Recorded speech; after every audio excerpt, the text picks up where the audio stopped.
Hello friends, welcome to Indian study पर आपका स्वागत है। दोस्तों, आज की इस वीडियो में हम आप लोगों के लिए जीके के पूरे यानी कि 37 क्वेश्चंस लेकर के आए हैं जो कि आपके आने वाले एग्जाम्स यूपी जेल ऑर्डर के लिए इंपॉर्टेंट हैं।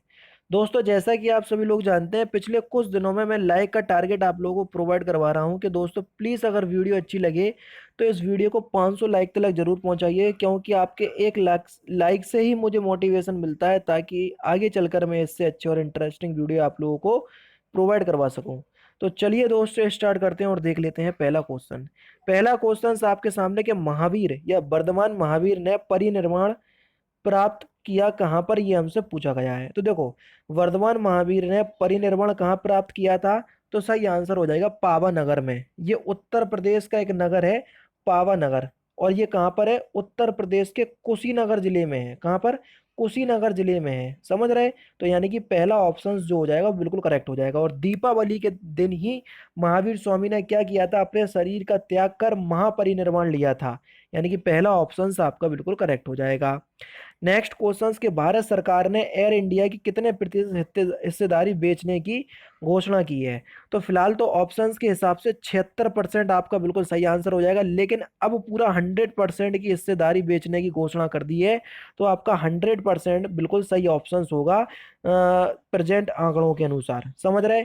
लेकिन अगर ऐसे ऑप्शंस आपको देखने को मिले तो जो सबसे ज्यादा हिस्सेदारी वाला जो ऑप्शन हो आप उसी को टिक कर देना, वही आपका सही निकलेगा। ये मेरी आपसे गारंटी है। समझ रहे? तो फिलहाल इस ऑप्शंस के हिसाब से चौथा ऑप्शन सही है। वैसे आपका 100% बिल्कुल राइट आंसर है प्रेजेंट आंकड़ों के अनुसार। Next questions, a train to Pakistan नामक पुस्तक किसके द्वारा लिखी गई? बहुत ही इंपॉर्टेंट क्वेश्चंस और आपके एग्जाम में पूछा भी जा चुका है। आ ट्रेन टू पाकिस्तान पुस्तक जो है ये खुद खुशवंत सिंह के द्वारा लिखी गई। यानी कि इस क्वेश्चंस का तीसरा ऑप्शन आपका बिल्कुल करेक्ट है। नेक्स्ट क्वेश्चन, ताप विद्युत परियोजनाओं के संदर्भ में कौन सा जोड़ा सही है? सही जोड़ा आपको बताना है कि कौन सा जो है वो बिल्कुल सही जोड़ा है। तो सही आंसर हो जाएगा काबास, गुजरात। जी हाँ दोस्तों, काबास जो है ये कहाँ पर है? गुजरात में है। तलचर तो उड़ीसा में है। क्योंकि तलचर इसलिए बता रहा हूँ क्योंकि ये बहुत इंपॉर्टेंट है, इसलिए आप इसको जरूर से याद कर लीजिएगा। भारत का 6वें नंबर का सबसे बड़ा ताप विद्युत परियोजना है तलचर, और ये कहाँ पर है? उड़ीसा में है। उसको जरूर याद कर लीजिएगा, मोस्टली बहुत इंपॉर्टेंट क्वेश्चन है। और कौन सा जोड़ा सही है? काबास, गुजरात में। ये चौथा ऑप्शन बिल्कुल करेक्ट हो जाएगा। नेक्स्ट क्वेश्चन, उत्तर प्रदेश राज्य के फिल इन द ब्लैंक्स का बड़ा आधार आईटी और आईटीईएस उद्योगों के लिए एक प्रमुख केंद्र के रूप में उभरा है, जिसमें software captive business process outsourcing BPO और इलेक्ट्रॉनिक शामिल है। तो फिल इन द ब्लैंक्स के स्थान पर ये आएगा, ये हमसे पूछा गया है। भारत उत्तर प्रदेश राज्य के कौशलपूर्ण श्रमिक का, किसका? कौशलपूर्ण श्रमिक का। यानी कि तीसरा ऑप्शन आपका बिल्कुल करेक्ट है। नेक्स्ट क्वेश्चन के प्रतिवर्ष उपभोक्ता दिवस कब मनाया जाता है? वर्ल्ड कंज्यूमर डे बना बताना है आपको। प्रतिवर्ष उपभोक्ता दिवस कब मनाया जाता है? तो सही आंसर क्या हो जाएगा? बिल्कुल ठीक। तो प्रतिवर्ष हम उपभोक्ता दिवस मनाते हैं 15 मार्च को। यानी कि इस क्वेश्चन का तीसरा ऑप्शन आपका बिल्कुल करेक्ट है। कौन सा दोस्तों? तीसरा ऑप्शन। नेक्स्ट क्वेश्चन के कौन सा धूमकेतु 76 वर्ष में एक बार दिखाई पड़ता है? तो आप लोगों को पता होना चाहिए, हेली धूमकेतु जो है ये 76 वर्ष में एक बार दिखाई पड़ता है। यानी कि पहला ऑप्शन करेक्ट है। भारत की अत्यंत पुरानी तेल रिफाइनरी कहाँ स्थित है? बहुत इंपॉर्टेंट क्वेश्चन है। तो भारत की सबसे पुरानी तेल रिफाइनरी कहाँ पर स्थित है? सही आंसर हो जाएगा डिगबोई, असम। पहला ऑप्शन आपका बिल्कुल करेक्ट हो जाएगा। नेक्स्ट क्वेश्चन, कौन सा रोग कवक के कारण होता है? जल्दी बताओ।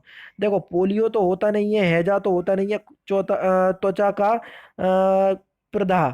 यानी कि इस क्वेश्चंस का कौन सा, बताओ कौन सा ऑप्शन सही हो जाएगा? त्वचा का प्रदाह का मतलब है, जो आपने देखा होगा जो फंगस वगैरह पड़ जाता है ना, तो ये कवक के कारण ही होता है। यानी कि इस क्वेश्चंस का कौन सा, दूसरा ऑप्शन आपका बिल्कुल करेक्ट होगा। नेक्स्ट क्वेश्चंस आपके सामने के निम्नलिखित में से किसने लेजर का आविष्कार किया था? इंपॉर्टेंट क्वेश्चन है। तो किसने किया था लेजर का आविष्कार?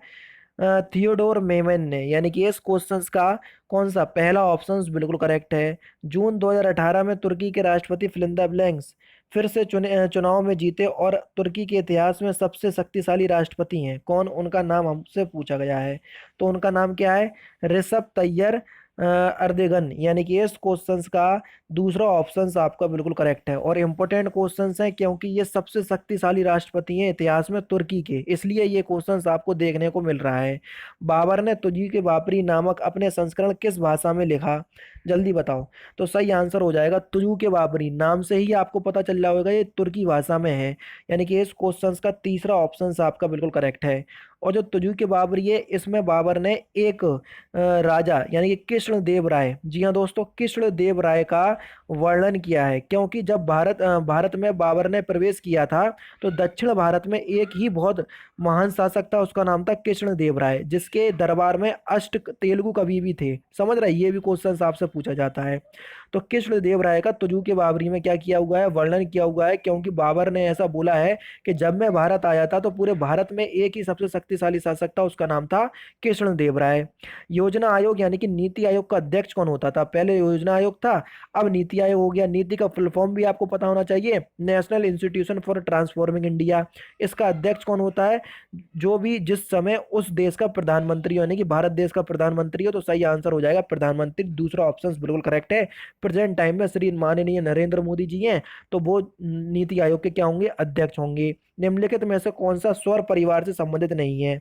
जल्दी बताओ। क्षुध ग्रह है, धूमकेतु है, ठीक है, ग्रह भी है, निहारिका, ये आपका सौर परिवार से संबंधित नहीं है। चौथा ऑप्शन करेक्ट। तुर्की में FIG artistic gymnastic world champion cup 2018 के वॉल्ट इवेंट में किस भारतीय जिम्नास्टिक ने स्वर्ण पदक जीता? तो सही आंसर हो जाएगा दीपा करवाकर। अगर जिम्नास्टिक की बात आए तो मोस्टली यही जो है जिनका नाम हमको पता होना चाहिए, दीपा कर्माकर। नेक्स्ट क्वेश्चन, उत्तर प्रदेश का राजकीय पुष्प क्या है? ये हमसे पूछा गया है, क्वेश्चन नंबर 16, जल्दी बता दो। उत्तर प्रदेश का राजकीय पुष्प, तो सही आंसर क्या हो जाएगा? बिल्कुल ठीक, पलाश जो है ये उत्तर प्रदेश का राजकीय पुष्प है। अंग्रेजों द्वारा भारत में सर्वोच्च न्यायालय किसके तहत स्थापित किया गया? बहुत इंपॉर्टेंट क्वेश्चन, तो सही आंसर हो जाएगा चार्टर एक्ट 1833, यानी कि दूसरा ऑप्शन करेक्ट। संविधान सभा ने राष्ट्रपति को किस दिन सॉरी संविधान सभा ने राष्ट्रपति को किस दिन अंगीकृत किया? राष्ट्रपति को, क्वेश्चन नंबर 18, जल्दी बताइए। ये राष्ट्रपति की बात हो रही है यहाँ बच्चों, राष्ट्रपति नहीं, राष्ट्रगान होगा, समझ रहे हैं? ये गलत है, यहाँ राष्ट्रगान होगा। तो राष्ट्रगान को अंगीकृत किया गया था 24 जनवरी, ये अपनाया गया था 24 जनवरी 1950 को, समझ रहे हैं? तो यहाँ पर राष्ट्रगान कर लीजिए आप, समझ रहे हैं? दूसरा ऑप्शन करेक्ट। बटरफ्लाई शब्द किस खेल से संबंधित है? पता होना चाहिए, सिंपल क्वेश्चन। तो बटरफ्लाई शब्द जो है ये तैराकी से संबंधित है, दूसरा ऑप्शन करेक्ट। अंतर्राष्ट्रीय न्यायालय यानी कि कोर्ट में कितने न्यायाधीश होते हैं? अंतर्राष्ट्रीय न्यायालय, इसका जो मुख्यालय है वो दी हैग नीदरलैंड में स्थित है, क्योंकि कई बार आपके एग्जाम में पूछा गया है, इसलिए मैंने आपको बताया है। तो 15 होते हैं, तीसरा ऑप्शन करेक्ट। नेक्स्ट क्वेश्चन, शक संबंध किसने और कब शुरू किया था? जल्दी बताओ, क्वेश्चन नंबर 21। तो शक संबंध जो है ये कनिष्क ने 78 ईसा पूर्व में किया था, यानी कि इस क्वेश्चन का चौथा ऑप्शन करेक्ट। कौन सा देश 17वें विश्व संस्कृत सम्मेलन की मेजबानी कर रहा है? जल्दी बताओ, क्वेश्चन नंबर 22। तो सही आंसर हो जाएगा कनाडा। चौथा ऑप्शन आपका बिल्कुल करेक्ट है। बिजली के करंट का ऐसा यूनिट क्या है? जल्दी बताओ। बिजली के करंट यानी कि जो विद्युत धारा होती है उसकी हमको यूनिट बताना है, तो क्या होती है विद्युत धारा की ऐसा यूनिट? जल्दी बताओ। तो सही आंसर हो जाएगा एम्पियर, चौथा ऑप्शन करेक्ट है। वर्ष 2001 की जनगणना के अनुसार जनसंख्या का अधिकतम घनत्व किस राज्य में है? देखो, 2001 के अनुसार पूछे तो दिल्ली है, और 2011 के अनुसार पूछे तो बिहार है, क्योंकि 2011 में 2001 की अपेक्षा बिहार में बढ़ोतरी हुई जनसंख्या घनत्व में, जबकि दिल्ली में कमी आई। तो इस प्रकार 2011 के अनुसार बिहार और 2001 के अनुसार दिल्ली। तो फिलहाल तो अगर आपसे पूछा जाए तो क्वेश्चंस का चौथा ऑप्शन होगा, लेकिन इंपोर्टेंट आपके लिए 2011 वाला है, बिहार, तो याद रखिएगा। नेक्स्ट क्वेश्चन, निम्नलिखित में से किस प्रतिष्ठित अर्थशास्त्री ने आर्थिक विकास आर्थिक विकास का व्यवस्थित सिद्धांत दिया है? Question number 25। तो सही आंसर क्या हो जाएगा? TR माल्थस ने, यानी कि पहला ऑप्शन करेक्ट है। राज्यसभा के सदस्य का निर्वाचन कितनी अवधि के लिए होता है? तो आप सभी लोग जानते हैं कि राज्यसभा में जो सदस्यों का जो निर्वाचन है वो 6 वर्षों के लिए होता है। कितने? 6 वर्षों के लिए, चौथा ऑप्शन करेक्ट। दिल्ली के खिलजी सुल्तान कौन थे? जल्दी बताइए। दिल्ली के जो खिलजी सुल्तान थे वो कौन थे? तो वो तुर्क थे। कौन थे? तुर्क। और तुर्क कौन थे? तो तुर्क जो थे वो भारत और चीनी सीमा पर रहने वाले बेहतरीन जंगजू यानी कि लड़ने वाले, बहुत ही लड़ाई में या युद्ध में जो कुशल होते थे उनको बोलते थे, समझ रहे। तो तुर्क जो होते थे, तो खिलजी सुल्तान कौन थे? तुर्क थे। ठीक है, जलालुद्दीन खिलजी ने खिलजी वंश की स्थापना की थी, तो ये भी पता होना चाहिए। कपास के उत्पादन के लिए सबसे अच्छी मिट्टी कौन सी है? का से कपास, का से काली मिट्टी, पहला ऑप्शन आपका बिल्कुल करेक्ट है। नेक्स्ट क्वेश्चन आपके सामने, मुंडाक्कल मैथ्यू जैकब, जिनका हाल ही में निधन हो गया, ये किस राजनीतिक दल से जुड़े थे? तो सही आंसर हो जाएगा भारतीय राष्ट्रीय कांग्रेस, यानी कि इस क्वेश्चन का पहला ऑप्शन करेक्ट। महात्मा गांधी ने सत्याग्रह सभा की स्थापना कब की थी?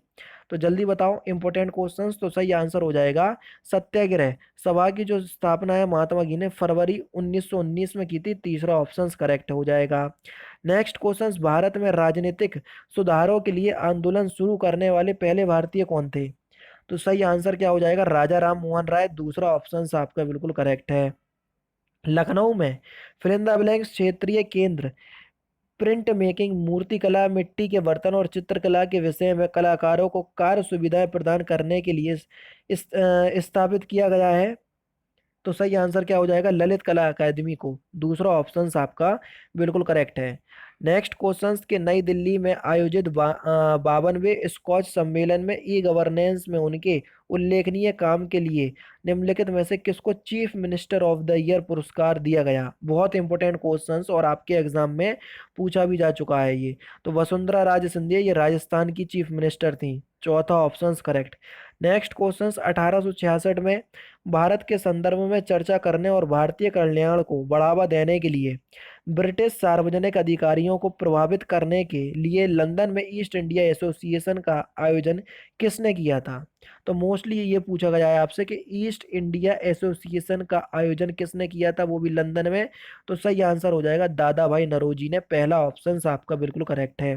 कलिंग युद्ध किस वर्ष हुआ था? Important questions. तो कलिंग युद्ध जो है ये 261 बीसी में हुआ था, यानी कि पहला ऑप्शन करेक्ट। भारतीय संविधान के अनुसार केंद्रीय मंत्री किसकी इच्छा रहने तक संभालेंगे, पद संभालेंगे? जल्दी बताओ। 36। तो सही आंसर क्या हो जाएगा 36 का? भारत के राष्ट्रपति, यानी कि इस क्वेश्चन का पहला ऑप्शन आपका बिल्कुल करेक्ट है। यूनानियों को भारत से बाहर किसने निकाला था? 37। यूनानियों को भारत से बाहर किसने निकाला था? तो सही आंसर हो जाएगा चंद्रगुप्त मौर्य, पहला ऑप्शन करेक्ट। और लास्ट क्वेश्चंस, और इस क्वेश्चंस का आंसर आप लोगों को कमेंट बॉक्स में बताना है कि पाकिस्तान की मुद्रा यानी कि करेंसी क्या है, ये हमसे पूछा गया है। तो इस क्वेश्चंस का सही आंसर आप लोगों को कमेंट बॉक्स में बताना है। तो दोस्तों फिलहाल की वीडियो में सिर्फ इतना ही। अगर आपको वीडियो पसंद आए तो प्लीज़ दोस्तों वीडियो को लाइक कीजिए, शेयर कीजिए और साथ ही साथ हमारे चैनल को सब्सक्राइब करना ना भूलें, क्योंकि मैं रोजाना इसी तरह की वीडियोस आप लोगों के लिए लाता रहता हूँ। नमस्कार दोस्तों, जय हिंद, जय भारत।